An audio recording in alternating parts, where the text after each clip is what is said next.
Hey guys, Foxy here, and this will be part 5 to What If Naruto was the last man on Earth. Now, before I start the video, I want to apologize for not making any videos recently. I just been having this mental block or not in the mood of making a video, because when I do make videos, I make a lot of videos, or, well, not a lot, like probably 5 videos when I start actually getting in the mood. But when I make those 5 videos, my throat hurts. I'm not the person who talks a lot. Not to anybody. I don't talk to people a lot. So I'm not used to talking for a long time. So when I do, my throat hurts and the quality of the video goes down because you can hear my voice starting to get scratchy and all. Not a very good sound to hear. So I am very sorry. I'm just sorry. Now, I have an idea, okay? Recently, I've been thinking, just on the what ifs I have been making. And I realized I love the what ifs, but I want to do something just a little bit different. Now, I think some of you guys have Wattpad or Webtoon.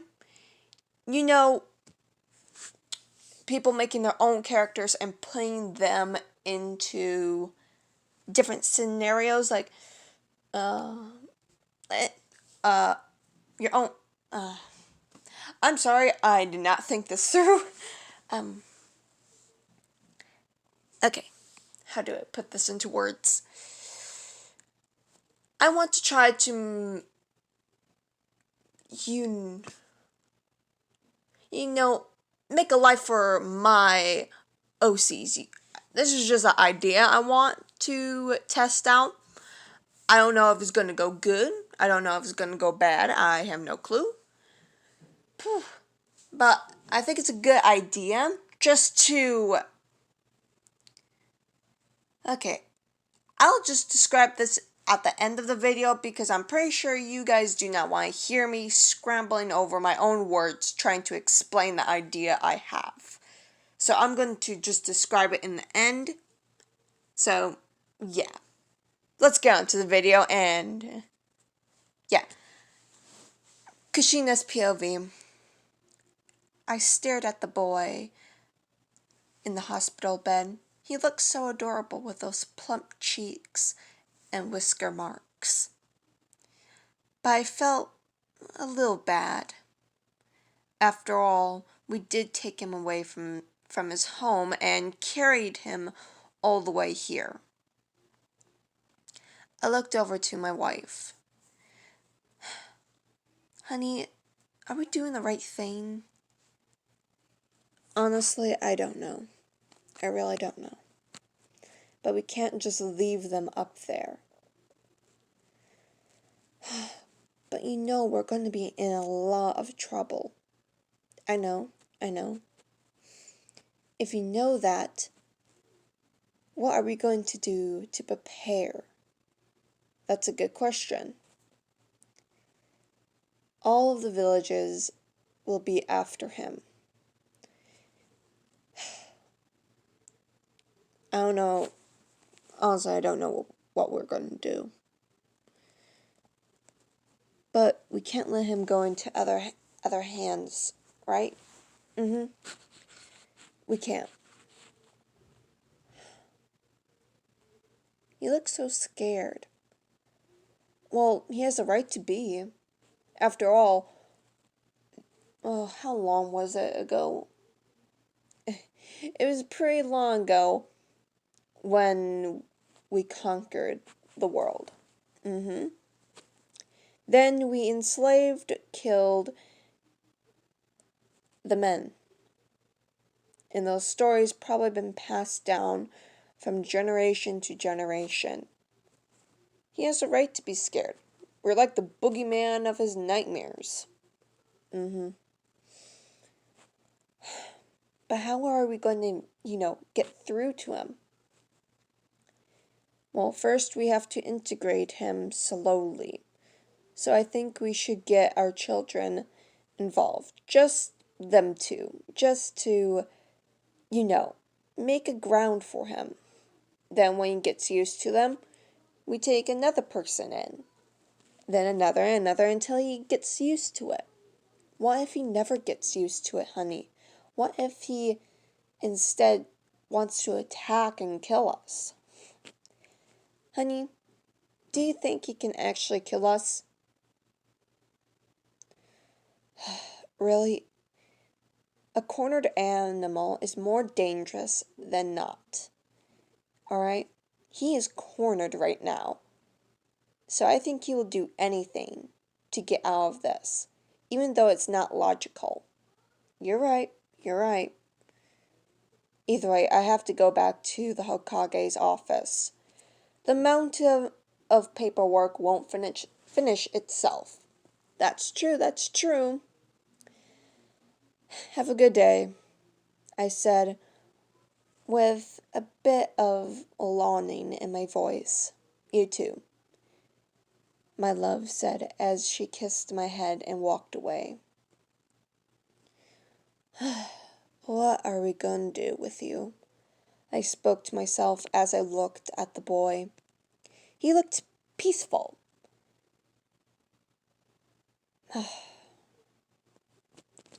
Don't know what we're going to do, but I'm going to try to, protect you and all. Just don't attack us, okay? I said more to myself than the boy. I walked out of the room wanting to get something to eat or drink. But when I walked out, I saw my two children. Foxy here. I forgot the name of the children, so we're going to do... There are two girls, I remember that, but I forgot the names. So, new name. The blonde-haired girl will be Naruto. Well, Naruto because adorable. And the red-haired girl, Kashini. I think I'm going with that one, Kashini. Might be dumb. I don't know. But we're going to go with it, okay? Back onto the story. I saw Naruto and Kashini in front of me. I loved both of my children. They were talented, pretty, and smart. How are you guys? I said as I got down on one knee. We're pretty good. We wanted to check out the boy, they said with bright smiles on their faces. You can, but right now he's sleeping. Why? Well, because he wouldn't cooperate with us. Why wouldn't he? Naruto said with a curious face. Well, there are multiple reasons why he wouldn't cooperate with us. One, he was afraid. We just took him from his home and put him into this new one. Second, you know, Mom, I think we get it. Naruto, you're too smart. Yes, I am. And Naruto is too stupid. Hey, I said with sternness in my voice, never call each other stupid. That's not nice. No, Naruto said. Either way, I'm going to get something to eat. Want to come with me? Sure, they both said as we walked to the ramen shop. Naruto's POV. I felt warm, a little too warm, and I felt something heavy over me, but it was soft. I stretched my arms as I yawned. Then memories flowed back like a tsunami, and I jumped out of the bed, or tried to at least. I found myself still tied to the bed, but had more of a breathing room. Okay, make a plan, make a plan. What plan? I started to hyperventilate. I was scared. No, terrified.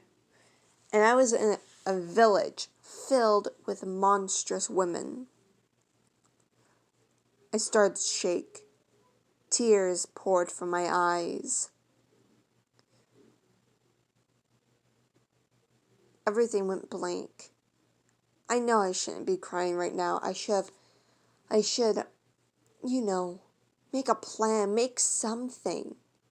But I couldn't. I couldn't think. Was this what people think when they're about to die? Or when someone's so scared they freeze? Do they think like me? I don't know. I've never been in this situation before. It's something like it, like when I came in front of a mountain goat that wanted to ram its head into my stomach. I was scared then, but no. This doesn't compare at all. I have no one to back me up, no one to keep me safe. I was utterly alone and surrounded by women. I was angry, not just at the women here. I was angry at myself for how stupid I was. Couldn't I be smart? Couldn't I think of something else? My mind started to drift as I thought more and more about what I should have done, which was one of my mistakes. I heard the door click open. I didn't know what to do, so I just threw the covers over me, pretending to sleep. I heard something clicking on the ground, and it was coming towards me. I think they called them heels. Don't seem practical. I thought. The heel clicking stopped on the side of my bed towards me. I didn't move. I barely could breathe. I just lay there. I felt something soft and slender rubbing on my face. Well, over my whisker marks. And, strangely, I started to purr. It felt good. But I was still terrified. Whoever was in front of me stopped petting my cheeks and went to rubbing my head. My father barely gave me a massage or, barely touched me other than beating the crap out of me when I didn't listen. And having these head pats felt pretty good. It felt so good I didn't even realize there was another set of heel clicking in the room until it was right beside my bed. Not by the person in front of me, but on the other side of me, towards my back. My father always said, never turn your back on your opponent. It just gives them the opportunity to stab you in the back. And I let them. I shouldn't have. I should have. What should have I done? Then I heard something click, and I felt the restraints on my hands weaken, then soon come off. The same thing happened to my feet. And I bounced right off the bed towards the door. The women were shocked, but I didn't pay attention. I only could think of running. I didn't know where they took my father or the other men, but I know they're going to be safe. They are strong. They're tough. They'll find a way back towards me. After all, they said if I got captured, just run back towards the mountains. They'll find me there. So I ran, my feet banging on the ground like a drum. I darted and weaved throughout the crowds of women. They looked shocked seeing me, but I didn't pay attention. I could only think of the gates. That's the only thing I could think of. But that train of thought stopped as I realized there are 2 women in front of the gate. They would stop me and I would be back in this hellhole. I just kept running. I ran into the forest. I'm not used to the forest, but I have a good grounding for it because it felt natural. I felt like I was supposed to be here. I darted, jumped, weaved, swung from the trees. I felt like a monkey or a freed bird. I just kept running and running. I didn't even realize how far I ran until my legs gave out and my breath was coming out in gasps. Sweat poured from my body like a river, and my hair was stuck to my forehead. I was shaking. I was cold, scared, but also excited. I never ran this much, or jumped, swung, or anything. I could only run on the rocky, rough terrain of the mountains. But here in the forest, the grass was soft and luscious. The trees were rough, but were firm. I could swing from them and catch myself before I fell. It felt good. My hands and feet were already calloused since I was young. Being born in a rough terrain like the mountains will give you some rough feet and hands.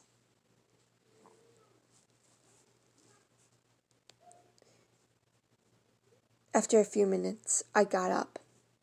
I needed to find a place to stay. After looking around, I found a hollowed out tree and crawled my way inside.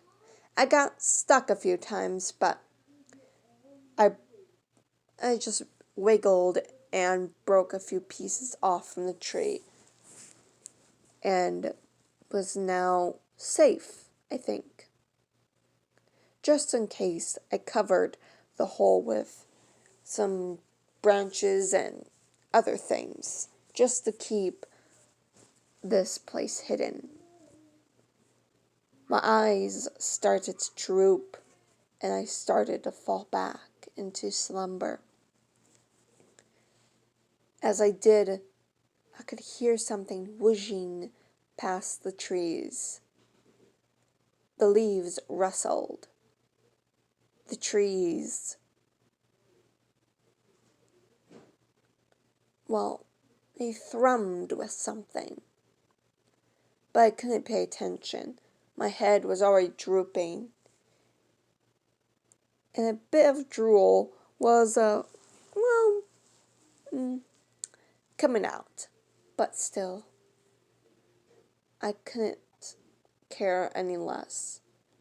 I was just that tired. But I felt like I was trapped again. In a moment, my theory was correct. I could hear the tree branches in front of me move.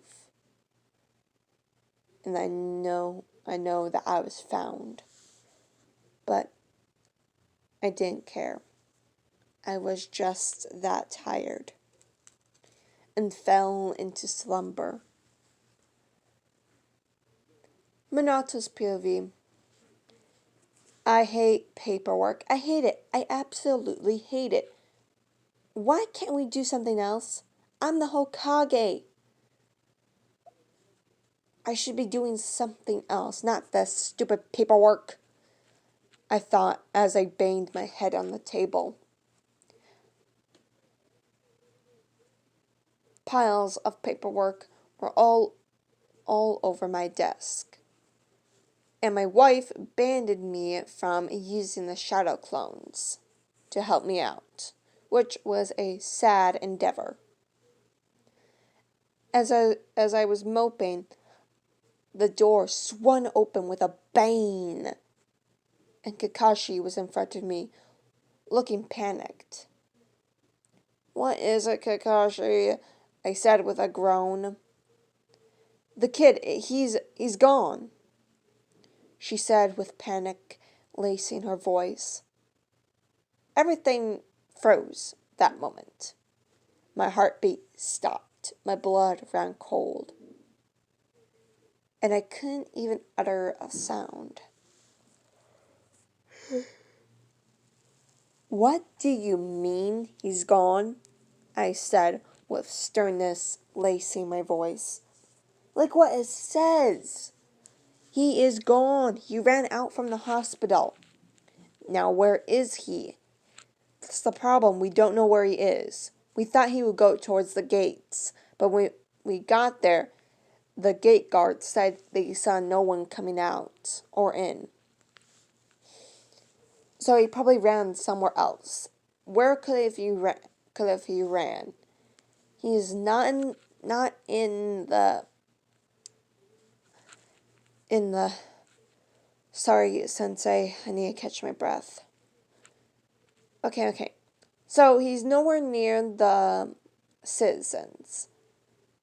Maybe the surrounding forest? Maybe. I have a few ninjas out there looking for him. I'm gonna go as well. He's very important. He's probably the last man on Earth. Aside from the old men. Yeah. Let's go. Give me a moment. Nope, I said as I grabbed her wrists and pulled her outside. We ran throughout the forest. I remembered the boy's chakra. I remembered it, but I couldn't find it anywhere near here. That was until the second to last forest. I felt it. We slowly, well, no, not really slowly, went through the forest, but you get what we mean. We took it carefully, trying to seal our presence away, just to not scare the boy away.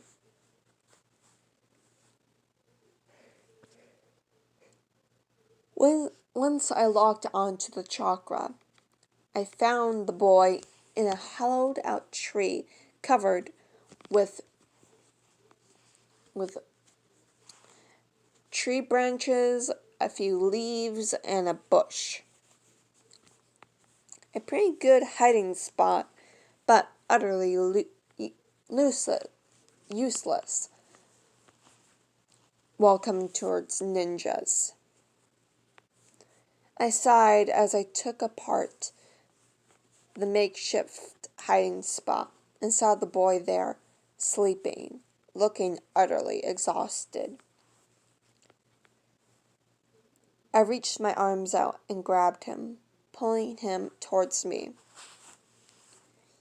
He really did look tired. "Let's get him back to the hospital just to check on his vitals again."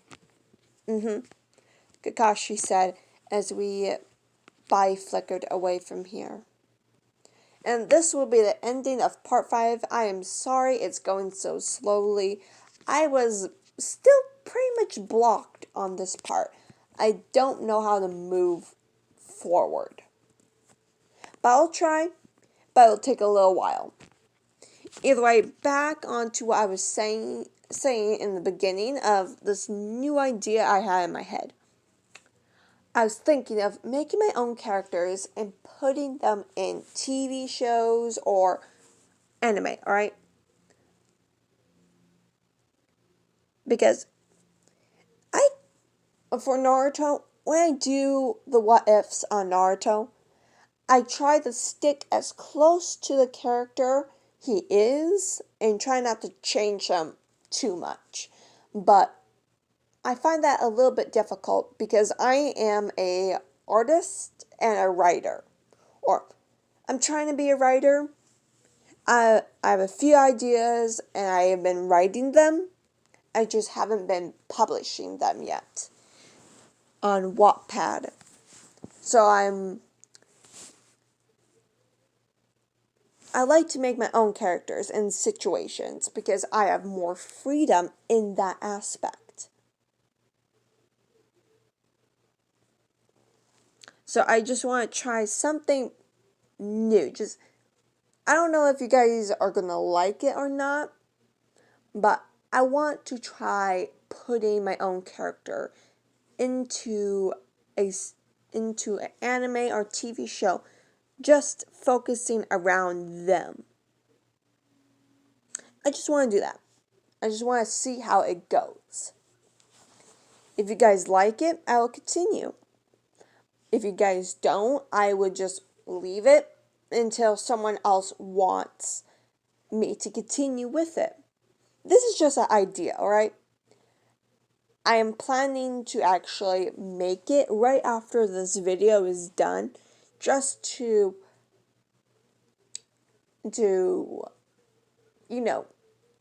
get a feel for it. Type down below if you like the idea or not. If you guys don't, I'm still gonna make it, but you know what? Never mind. You guys have a good day or night, and yeah, this will be the ending of part 5. Toodaloo.